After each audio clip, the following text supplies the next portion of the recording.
Stay tuned after this video for post-reading questions and educational craft activities. Be sure to like, subscribe, and click Lauren Martin Books below this video to browse over 200 more read-along stories. Click the link below the video to buy this book or leave an unverified review on Amazon. As we read, think as always about how you can apply this book to your own life. Today we are reading Last Stop on Market Street. Words by Matt De La Peña, pictures by Christian Robinson. CJ pushed through the church doors, skipped down the steps. The outside air smelled like freedom, but it also smelled like rain, which freckled CJ's shirt and dripped down his nose. He ducked under his Nana's umbrella, saying, "How come we gotta wait for the bus and all this wet?" "Trees get thirsty too," his Nana told him. "Don't you see that big one drinking through a straw?" CJ looked for a long time, but never saw a straw. From the bus stop, he watched water pool on flower petals, watched rain patter against the windshield of a nearby car. His friend Colby climbed in, gave CJ a wave, and drove off with his dad. "Nana, how come we don't got a car?" "Boy, what do we need a car for? We got a bus that breathes fire, and old Mr. Dennis who always has a trick for you." The bus creaked to a stop in front of them. It sighed and sagged, and the doors swung open. "What's that I see?" Mr. Dennis asked. He pulled a coin from behind CJ's ear, placed it in his palm. Nana laughed her deep laugh and pushed CJ along. They sat right up front. The man across the way was tuning a guitar. An old woman with curlers had butterflies in a jar. Nana gave everyone a great big smile and a good afternoon. She made sure CJ did the same. The bus lurched forward and stopped, lurched forward and stopped. Nana hummed as she knit. "How come we always gotta go here after church?" CJ said. "Miguel and Colby never have to go nowhere." "I feel sorry for those boys," she told him. "They'll never get a chance to meet Bobo or the Sunglass Man. And I hear Trixie got herself a brand new hat." CJ stared out the window, feeling sorry for himself. He watched cars zip by on either side, watched a group of boys hop curbs on bikes. A man climbed aboard with a spotted dog. CJ gave up his seat. "How come that man can't see?" "Boy, what do you know about seeing?" Nana told him. "Some people watch the world with their ears." "That's a fact. Their noses, too," the man said, sniffing at the air. "That's a mighty fine perfume you're wearing today, ma'am." Nana squeezed the man's hand and laughed her deep laugh.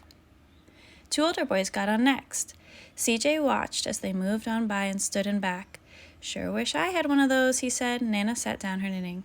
"What for? You got the real live thing sitting across from you. Why don't you ask the man if he'll play us a song?" CJ didn't have to. The guitar player was already plucking strings and beginning to sing. "To feel the magic of music," the blind man whispered. "I like to close my eyes." Nana closed hers too. So did CJ and the spotted dog. And in the darkness, the rhythm lifted CJ out of the bus, out of the busy city. He saw sunset colors swirling over crashing waves, saw a family of hawks slicing through the sky, saw the old woman's butterflies dancing free in the light of the moon. CJ's chest grew full and he was lost in the sound, and the sound gave him the feeling of magic. The song ended and CJ opened his eyes. Everyone on the bus clapped, even the boys in the back. Nana glanced at the coin in CJ's palm. CJ dropped it in the man's hat. "Last stop on Market Street," Mr. Dennis called. CJ looked around as he stepped off the bus. Crumbling sidewalks and broken down doors, graffiti-tagged windows and boarded-up stores. He reached for his Nana's hand.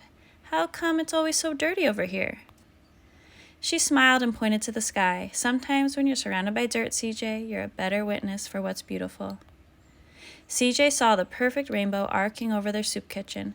He wondered how his Nana always found beautiful where he never even thought to look. He looked all around them again, at the bus rounding the corner out of sight, and the broken street lamps still lit up bright, and the stray cat shadows moving across the wall. When he spotted their familiar faces in the window, he said, "I'm glad we came."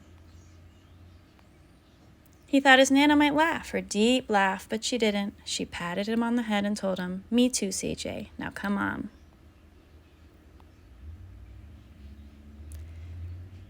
How can you apply this book to your own life? In the book, CJ wonders how his grandmother always finds beauty where he never thought to look. What simple beauty and joy do they see in and outside of the bus? What are some simple joys and everyday beauty in your life that you can notice during your daily routine? Draw or write about it. How can you create beauty and joy, like the music of the guitar player in the bus? Or giving back to a soup kitchen or other local community or volunteer opportunity? Where does CJ and his grandmother go at the last stop on Market Street, and why do they go there? Use paper and drawing materials or the notepad on your phone or device to draw or write about how you can give back to your community. Research with an adult how to volunteer, fundraise, or donate to people, animals, the planet, or other causes important to you. Donate clothes, toys, books, or canned food. You can also plan how to host a bake sale, lemonade stand, or other fundraising project to donate to a local or global cause, like donating books to kids in need for just $3 a book through firstbook.org. You can also give back for free through apps like Tree Card. The Tree Card app tracks your steps and plants a tree for every 10,000 steps you take.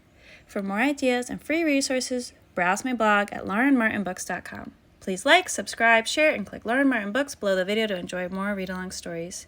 You can also review this book on Amazon even if you don't buy it, and it will simply show up without the verified purchase stamp. Click the Amazon link below the video to buy the book or support the author by leaving an unverified review. Thank you for reading with me.